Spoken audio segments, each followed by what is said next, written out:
Assalamu alaikum wa rahmatullah wa barakatuh. Paix sur ceux qui suivent les guidés. Paix et bénédiction sur le prophète sallallahu alayhi wa sallam, sur ses compagnons, ses amis, sa famille, ainsi que sur tous ceux qui le suivront de bonne foi jusqu'au jour du jugement. Alors aujourd'hui, je voudrais revenir avec vous dans le but de vous aider à dissocier, c'est-à-dire à faire la différence, ce qui n'est pas facile, entre tous des termes que j'utilise souvent, personnes adamiques, les hominidés, les gens toxiques, les hypocrites, les gens souffrant de troubles psychologiques, etc., etc. Parce que tout ça, ce sont des histoires différentes. Alors, comment s'y retrouver? C'est pas facile. Moi, je commence tout doucement, à bientôt 50 ans, à comprendre petit à petit, à coup d'expérience, qui est quoi, et qui est quoi, pourquoi, etc. Et donc, bon, pour entrer dans le vif du sujet, selon moi, je dis bien selon moi, et je ne me base pas, je n'ai pas ce qu'on appelle des preuves empiriques pour affirmer ce que je dis. Donc ce sont des affirmations sujettes à modification, à évolution, à rétractation, voilà, c'est en développement, c'est en analyse, etc.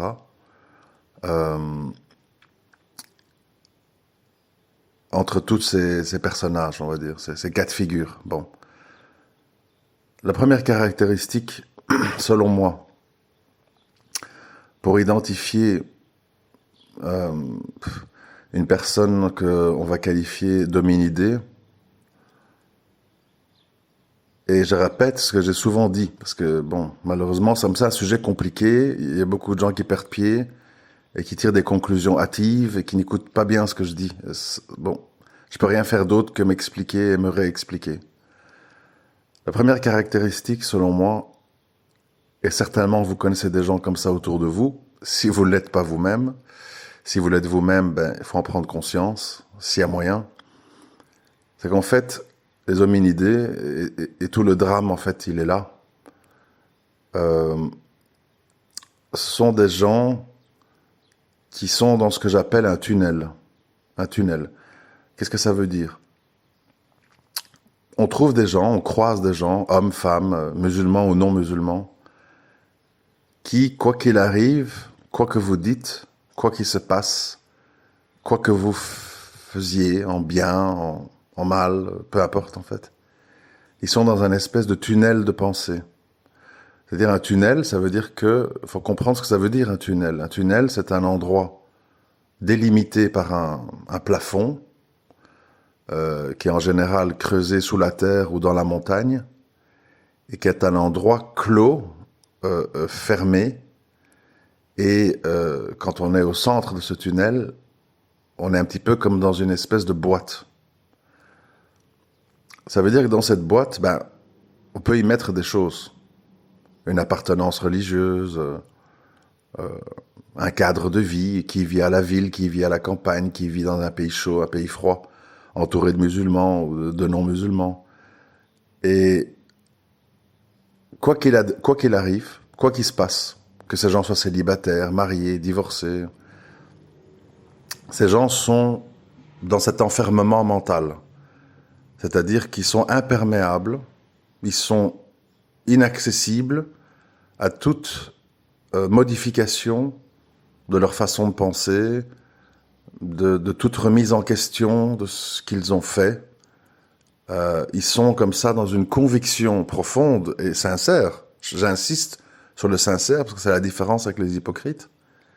Ils sont dans une conviction sincère que ils font tout bien, qu'ils n'ont rien à prendre de personne, qu'ils sont des bons croyants, des bonnes croyantes, et que la terre entière sont des gens pervers, mauvais, bizarres, tordus, et tout ce qui va avec. Donc c'est des gens qui se mettent dans une posture en général de grande opinion d'eux-mêmes. Et remarquez autour de vous, c'est important. Vous avez beaucoup de gens, même qui soient n'importe quoi, ils ont une très haute opinion d'eux-mêmes. Ils se remettent très peu en question, et vous les entendrez rarement, dans le cadre des musulmans par exemple, venir dire, dans une vidéo, un audio, si c'est des personnages qui s'expriment en public, ou dans leur famille, quand il y a une discussion familiale, vous les entendrez rarement dire ouais, franchement, j'ai exagéré. Ouais, franchement, pour le coup, j'ai été irresponsable. Oui, franchement, pour le coup, j'ai été injuste. J'ai pas vu les bienfaits. Je me suis contenté de voir les méfaits, ou ceux que j'ai pas compris, que j'ai vécu comme des méfaits. C'est-à-dire qu'ils sont incapables de cette démarche. Pourquoi? Parce qu'ils sont convaincus, mentalement, étant enfermés dans cette boîte, que c'est tout l'extérieur à eux-mêmes qui se trompe. Et donc, ils rentrent dans ce que j'appelle aussi, dans certains audios, je ne sais plus lesquels, des pensées monolithiques. C'est-à-dire des pensées qui relèvent de la répétition, de la phobie, de l'obstination aveugle face à certaines choses. Et donc, qu'est-ce qui se passe? Cause à effet. Ils sont dans une répétition constante des mêmes schémas, des mêmes réactions, des mêmes justifications par rapport à tout ce qui leur arrive. C'est-à-dire que, à contrario de quelqu'un d'adamique, ils ne sont pas dans un processus de réévaluation personnelle constante. Ils ne sont pas dans un processus d'évolution. Ils ne sont pas dans un processus de remise en question. Ils sont dans un processus de confirmation. Ah bon, alors je me rends compte que ce sont des notions très abstraites qui doivent être quand même expliquées par le biais d'exemples, même si c'est pas vraiment facile. Je cherche un exemple qui me vient à l'esprit. Bon, c'est par exemple quelqu'un qui dit toute personne qui pense comme ça, ou qui affirme cela, ou qui réagit comme ça, il y a derrière une mauvaise intention, c'est une mauvaise personne, c'est quelqu'un qui n'est pas digne de confiance, etc. Et qui donc, ils sont comme aveuglés, en fait. Aveuglés, c'est-à-dire qu'ils ne sont plus dans ils ne sont plus dans le discernement. Ils sont dans la réaction instinctive, mais basée sur des mauvais instincts, puisque ce sont des instincts enfermés, des instincts répétitifs, des instincts phobiques. Voilà, quelque chose de simple. Je sais pas, une femme dans un mariage se retrouve avec un homme violent, qui ne communique pas, injuste, égoïste, etc., etc., et qui n'est pas capable, malgré des explications, malgré qu'elle puisse tomber sur une personne qui n'est pas comme ça dans la suite de sa vie, qui est dans une obstination, une phobie, un acharnement mental à dire tous les hommes, toutes les femmes, et moi j'ai compris ça, et moi j'ai compris ceci. Et la personne se met dans une posture de « je suis une victime ». Alors vous savez, je l'ai souvent dit aussi, dans les relations humaines, les gens réagissent différemment.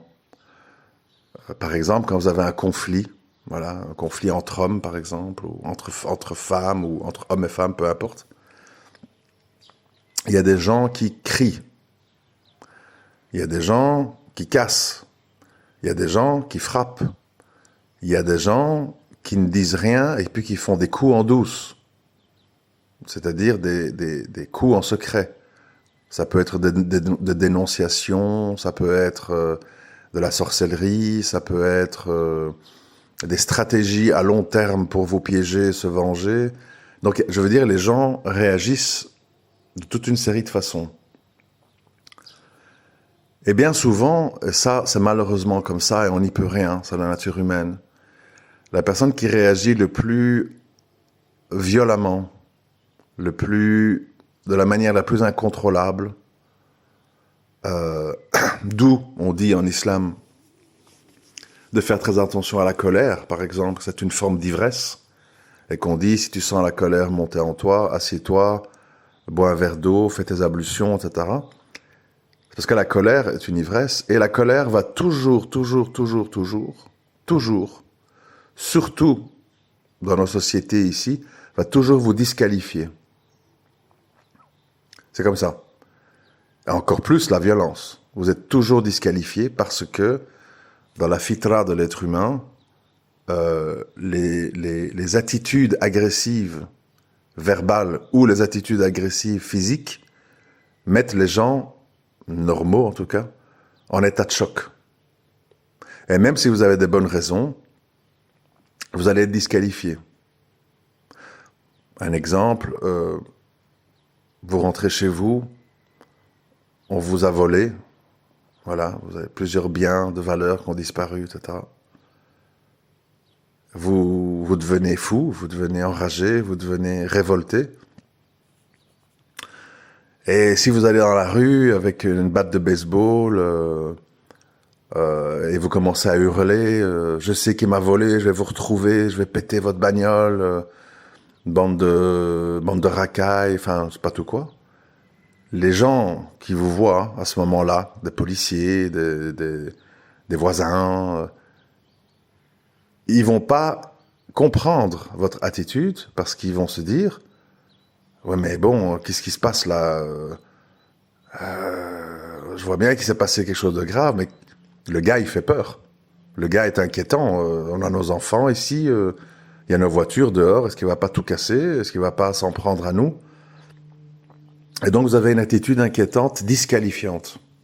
C'est-à-dire que même si vous avez des raisons valables dans la vie pour réagir d'une manière anarchique, le monde, l'entourage ne l'accepte pas. Vous finirez embarqué par la police qui va vous dire « Monsieur, calmez-vous. Monsieur, on va vous mettre en cellule de dégrisement. Monsieur, on va vous amener en observation psychiatrique. » Un truc du genre. Vous dites « Mais non, c'est pas moi, j'ai été volé, je sais c'est quelle bande, et je vais leur faire la peau. » Bon. Ça passera pas, même si vous avez raison. On va vous dire « Monsieur, on va faire une enquête, calmez-vous. » Ça passera pas, vous n'avez pas le droit. Idem, pour des choses plus graves. Hein. Vous avez un enfant qui est victime d'un pédophile, qui a été abusé, etc. Vous n'avez pas, enfin, un pédophile ou autre, hein, abuseur, vendeur de drogue, enfin, tout ce que vous voulez. Vous n'avez pas le droit de faire justice vous-même, ni dans un État non musulman, ni dans un État islamique. Dans un État islamique, ben, quelle que soit la faute, il y a un jugement, il y a des peines, il y a une enquête, il y a des témoignages, etc., etc. Vous ne pouvez pas commencer à prendre une Kalachnikov et tirer dans des gens, je sais que c'est eux, ou régler le compte à la personne, même s'il y a beaucoup de choses qui laissent penser que vous n'avez pas le droit. Bon, enfin bref, c'est tout un sujet, mais c'est une petite parenthèse. Ce qui veut donc dire que nous, en tant que musulmans, qui avons un devoir de justice et qu'on ne peut pas exclusivement juger sur des apparences parfois trompeuses d'une personne qui réagit mal, on doit analyser la situation. Parce que il se peut que la personne qui soit dans un énervement verbal, par exemple, physique, évidemment, on est obligé d'intervenir parce qu'il peut y avoir des dégâts, mais verbal, ça reste verbal. On est obligé de dire quelle est la source de ça. Qu'est-ce qui a rendu cet homme et cette femme hors de lui, hors d'elle? Et là, on va se rendre compte que parfois, on a des gens qui ont l'air inquiétants, qui le sont devenus parce qu'en fait, ils vivent des choses qui sont de l'ordre de la torture psychologique, l'humiliation, les rabaissements, et aussi, ça c'est mon avis personnel, dans cette fameuse histoire d'Adamique et hominidé, il ne faut pas oublier que la personne adamique a toute une série de caractéristiques, mais étant donné qu'on vit dans ce bas monde qui est un monde de lutte pour la survie, Il suffit de regarder autour de soi, les animaux, voilà, ils cherchent à manger, les oiseaux qui volent pour construire des nids, les animaux écrasés sur le bord de la route, enfin, tout est en mouvement et tout est une grande mécanique sur Terre de survie et de mort. Et il y a ce qu'on appelle la loi de la jungle, la loi du plus fort. Voilà, un troupeau de gazelles, la plus malade, la plus chétive, la plus boiteuse, ben, sera attrapée par les lions, dévorée. Parce que, voilà, il n'y a pas de pitié, il y a juste de la place pour les instincts basiques. Je cherche la meilleure solution, la plus facile, la plus confortable pour me nourrir, afin de me reproduire et d'assurer la survie de mes descendants. Ça se résume un peu à ça, hein, grosso modo. Et donc, pour la personne adamique, elle est sujette à toute une série d'attaques invisibles. Ça veut dire quoi? Ça veut dire que, et j'en parle parce que je pense que beaucoup d'entre vous sont adamiques, et c'est très important de comprendre ce que je vais dire maintenant, parce que sinon ça peut vous mener loin en termes de réaction. Il n'est pas du tout étonnant de voir des adamiques se suicider. Il n'est pas du tout étonnant de voir des adamiques devenir des consommateurs de drogue. Parce que de nouveau, je rappelle, face à un péché ou une mauvaise action, c'est pour ça qu'il y a des enquêtes et des procès, même ici, voilà. Parce qu'on étudie toujours les antécédents, le cercle familial, le passé, si le meurtre était prémédité ou pas, les circonstances atténuantes. Vous voyez, il y a une recherche en profondeur pour juger au cas par cas. C'est-à-dire que deux criminels qui ont commis le même acte, mais que durant le procès et l'enquête, on voit toute une série de choses qui ont mené à ça, qui sont différentes, ça va faire que l'un va prendre 15 ans et l'autre 30 ans, par exemple. Donc, la personne adamique doit comprendre qu'elle est sujette à toute une série d'épreuves. Alors, quelles sont-elles, les épreuves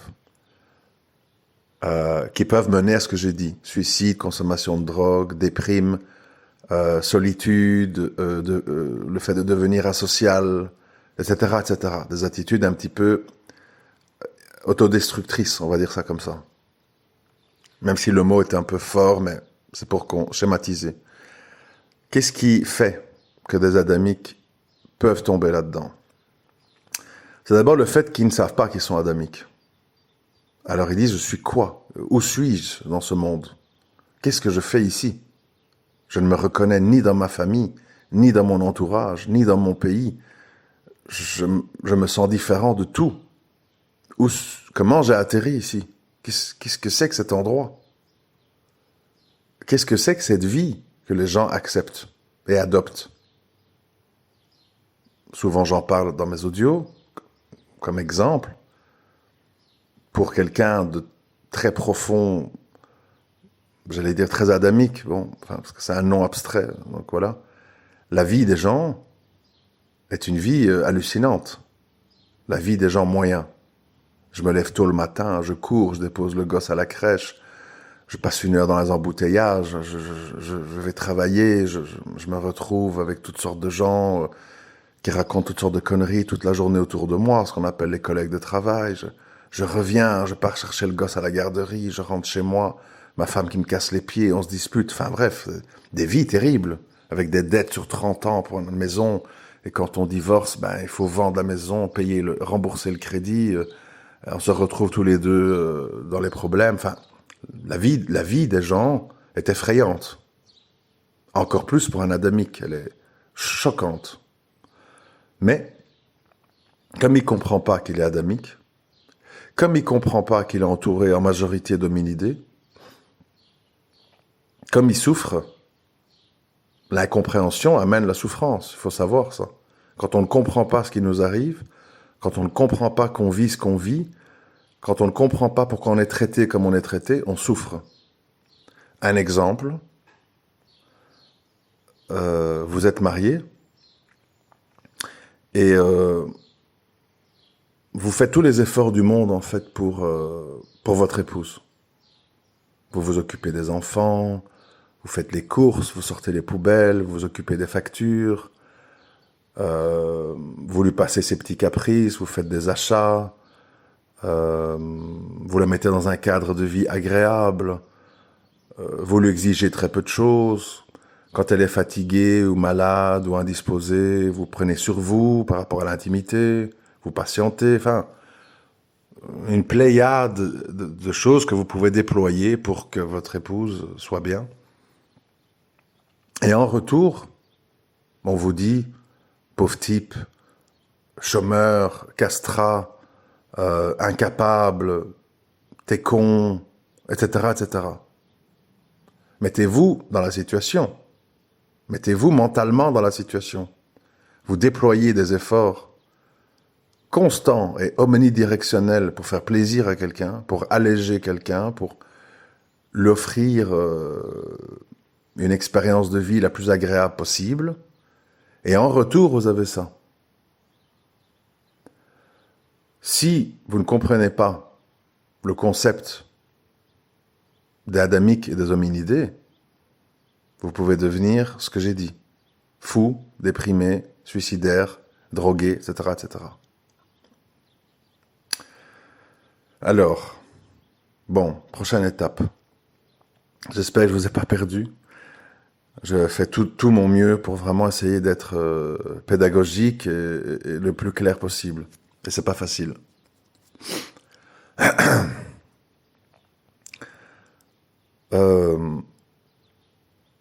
La morale de tout ça, c'est quoi? C'est que contrairement à ce que la société nous dit, nous ne sommes pas dans un monde égalitaire. Pas du tout. Il y a des grands, il y a des petits, il y a des forts, il y a des faibles, il y a des souples, il y a des gens rigides, il y a des gens intelligents dans certains domaines, il y a des gens cons dans tous les domaines, il y a des gens patients, il y a des gens impatients, il y a des femmes douces, il y a des féministes enragées, etc., etc., etc., etc. Donc nous sommes dans un monde qui est tout sauf égalitaire, tout sauf réduit à des statuts de hommes, femmes, homosexuels, musulmans, non-musulmans. C'est beaucoup plus compliqué que ça.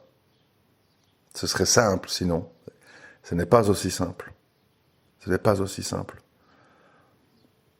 Mais où la confusion rend ça encore plus compliqué, et je l'ai déjà dit aussi par le passé, c'est quand des gens partagent votre idéologie et qui sont vos voisins à la mosquée, ou votre époux ou votre épouse, qui prie, qui respecte la sunna, et qu'ils sont malgré ça victimes de leur statut d'adamique ou d'hominidé. Là, ça devient beaucoup plus compliqué. Parce que là, vous avez une confusion. Vous dites, mais c'est mon frère en religion, c'est ma sœur en religion, c'est mon épouse pour Allah, c'est mon époux pour Allah. Et là, c'est beaucoup, beaucoup plus compliqué parce que vous avez, en tout cas si vous êtes adamique, si vous ne l'êtes pas, vous n'aurez pas ce problème, vous avez une crise de conscience. Vous vous dites, je vois bien que cette personne, en fait, elle est fondamentalement injuste. Elle est fondamentalement mauvaise. Elle est fondamentalement égoïste. En même temps que je la vois prier et qui respecte les grandes lignes de l'islam. Qu'est-ce que je fais? Qu'est-ce que je fais face à cette personne que je dois côtoyer parce qu'elle est de ma famille ou de mariage, etc. Et c'est pour ça que pour nous, les musulmans, cet aspect adamique, hominidé, est beaucoup plus difficile à gérer. Parce qu'on se retrouve devant des gens ambigus. Ambigus dans le sens que ils font souffrir, ils sont toxiques, ils sont difficiles à vivre, ils sont antipathiques, ils sont source de déception, d'injustice, de mal-être. Et en même temps, c'est pas vraiment les accabler religieusement. Parce qu'en apparence, tout va bien. Tout est normal.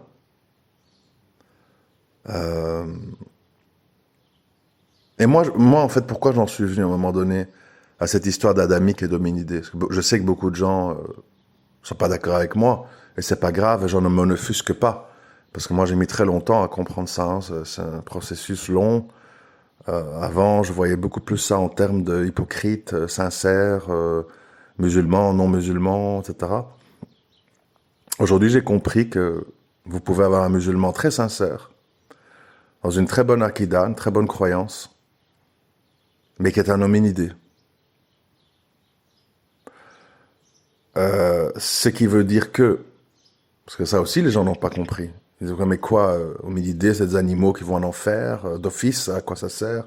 C'est pas possible que Allah il nous permette pas de nous réformer, etc. Non, ça j'ai jamais dit ça.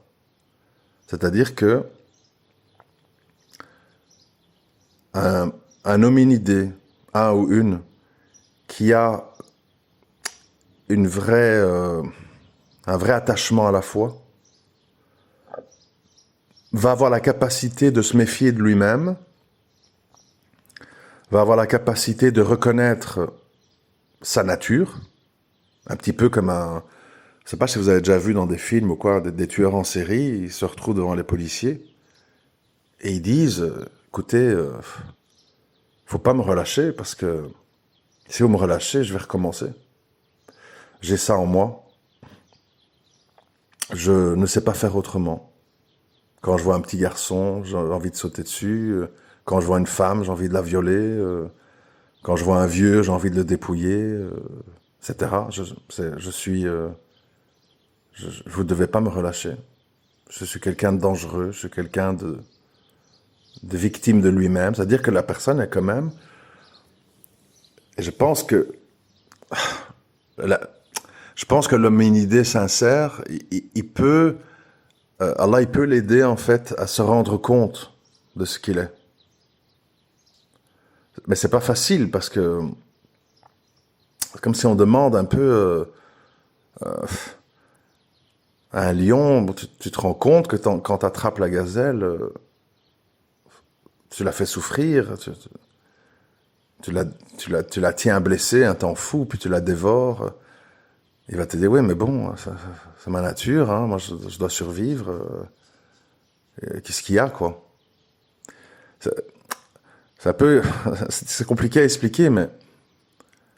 Je, je, je, en tant que croyant, je suis quand même obligé d'admettre l'idée qu'un hominidé, d'une façon ou d'une autre, il a l'opportunité de sortir de lui-même un minimum pour, par exemple, se dire aussi, voilà ce que je suis. Je remarque que j'ai un côté injuste, un côté égoïste, un côté cruel, un côté un peu... je suis une mauvaise compagnie, en fait. Et je vais m'isoler, en fait. Je vais essayer d'arrêter de faire du mal autour de moi. Je vais m'emprisonner moi-même. Je vais renoncer au mariage. Voilà, parce que je comprends que finalement, à chaque fois, je commence à maltraiter les femmes psychologiquement, à les battre. Je veux dire, je suis sûr qu'il y a cette possibilité, un petit peu à l'image de l'histoire de l'homme qui avait tué 100 personnes et qui voulait se réformer. Et quand les moines l'ont dit, ah, c'est horrible ce que tu as fait, qu'il les a tués aussi. Le dernier, il lui dit, écoute, il a conscience de tous ces crimes qu'il a commis. Il lui dit, écoute, fais un repentir sincère et va habiter dans un autre endroit.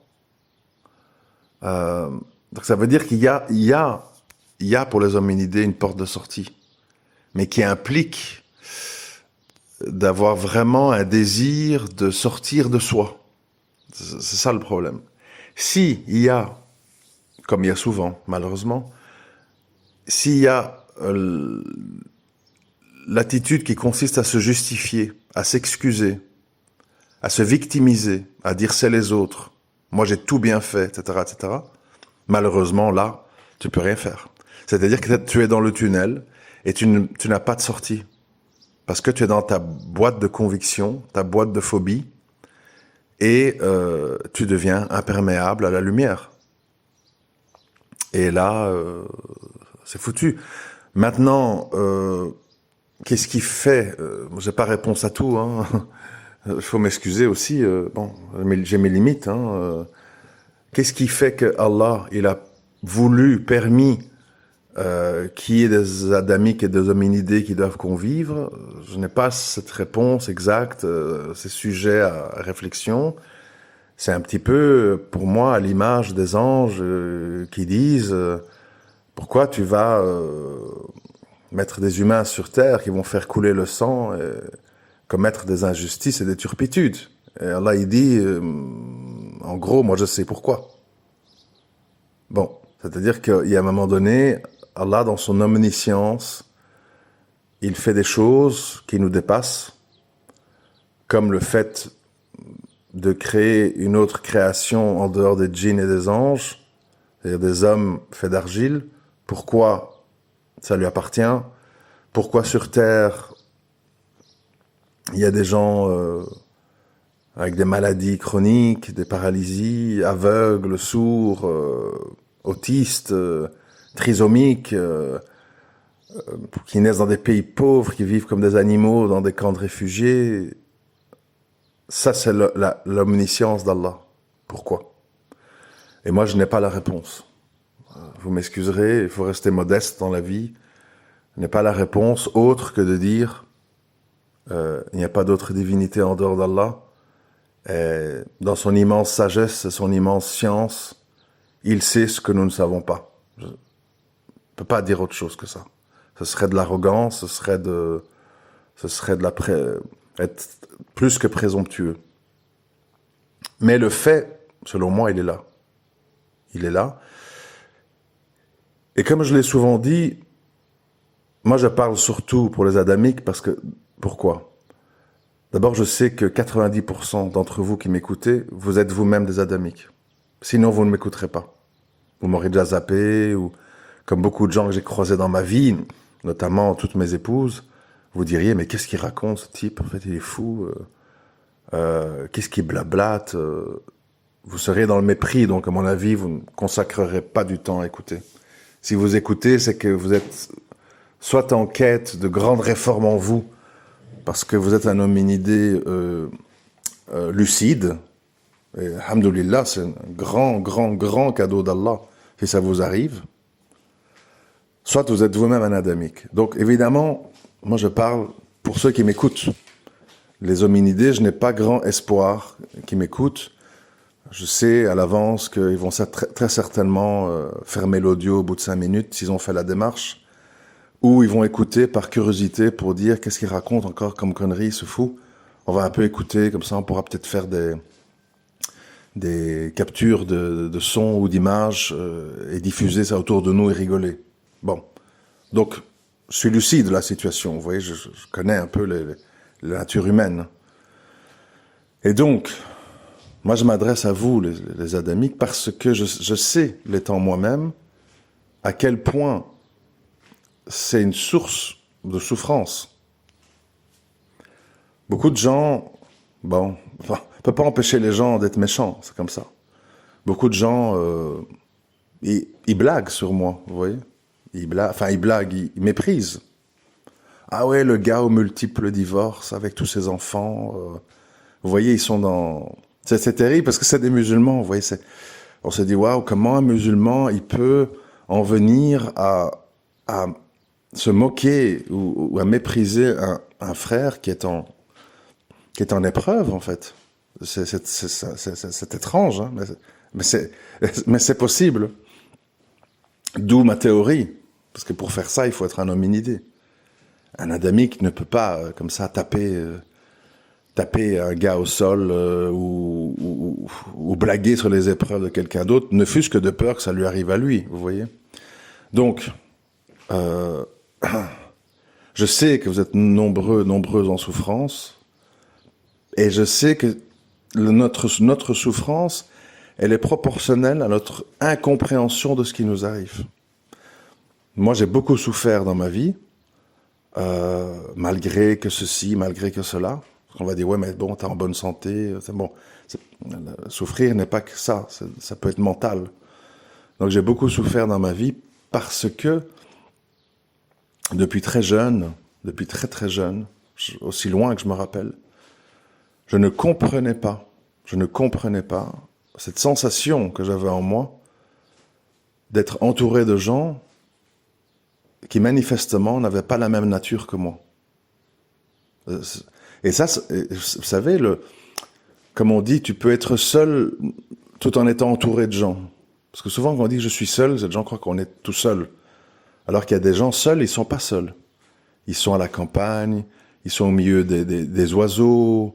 Enfin, à l'instant où moi je vous parle, par exemple, je regarde autour de moi, je vois des grandes prairies, je vois des oiseaux, je vois une forêt en haut d'une petite montagne, je vois des fermes, je vois des fourmis au sol, je vois la vie. Je suis pas seul en fait. Je suis pas seul. Je suis sur la terre avec tout qui est en mouvement autour de moi. Je me sens pas seul. Par contre, quand je me sens au milieu de gens qui sont d'une autre nature que moi, je me sens très très seul. Très seul parce qu'en plus tu dois faire l'effort de les côtoyer. Donc tu es seul et tu souffres. Moi je ne dis pas qu'être seul dans le sens seul, il n'y a pas des petits moments de souffrance, c'est normal. Nous sommes des êtres sociaux, on est fait pour se rencontrer, pour partager un repas, pour vivre en couple, etc. Oui, mais cette sensation de solitude, elle est accentuée quand je suis entouré de gens différents. Et donc, je m'excuse, hein, comme c'est un sujet un peu personnel, donc ça m'implique, donc je ne suis pas trop structuré quand j'en parle. Donc je sais parfaitement ce que vous vivez, même si vous êtes en famille, même si vous êtes en couple, même si vous êtes entouré, je sais parfaitement ce que vous ressentez. Et justement, si je fais ce genre d'audio, c'est parce que je veux que vous compreniez pourquoi vous souffrez. Vous souffrez parce que vous êtes entouré de gens qui n'ont pas la même nature que vous, qui n'ont pas la même profondeur que vous, qui n'ont pas la même compassion que vous, qui n'ont pas les mêmes réflexions et sujets d'intérêt que vous. C'est des gens qui sont dans la matrice, heureux d'y être, et qui cherchent, comme les lions qui chassent la gazelle, à survivre, à accumuler les biens, et à faire des gros mariages, et des grosses dots, et des grosses fêtes, et construire des grosses maisons au bled, et avoir des gros diplômes, etc., etc. Et vous ne comprenez pas. Mais vous ne comprenez pas parce qu'on ne veut pas admettre, comme moi pendant, je sais pas, 45 premières années de ma vie, on ne veut pas admettre qu'on est différent. Même entre musulmans, on est différent. On est différent. Pourquoi? Je ne sais pas. Je ne sais pas. Ce que je remarque aussi, qui me laisse quand même penser que c'est, même si les gens n'aiment pas entendre ça, bon, je le dis quand même, j'ai quand même l'impression aussi qu'il y a une part de génétique là-dedans. Quand je regarde dans ma famille, je vois qu'il y a toute une filiation, toute une lignée, si vous voulez, de gens adamiques. Un adamique reconnaît un adamique, il le sait. Il le voit à plein de choses. Et donc je sais que, voilà, mon arrière-grand-père, de ce côté-là, il était comme ça. Et puis, un de ses enfants a été comme ça. Et puis, un autre enfant a été comme ça. Voilà. Et quand on redescend, par exemple, je constate que mon père et sa sœur, qui sont les seuls descendants de tout ça, étaient deux personnes adamiques, non musulmanes, mais adamiques, et la lignée s'est arrêtée à moi parce que, voilà, mon père n'a pas eu d'autres enfants, et ma tante n'a pas eu d'enfants. Donc, à un moment donné aussi, ce qui fait que j'avais des très bons rapports avec mon père, et j'ai des très bons rapports avec ma tante, parce qu'ils sont adamiques. Même si on ne partage pas la même religion. Mais si je dois côtoyer des musulmans hominidés, ça va beaucoup moins bien se passer. C'est pour ça que, à la fin, bon, il y a quand même, là où ça devient difficile à gérer.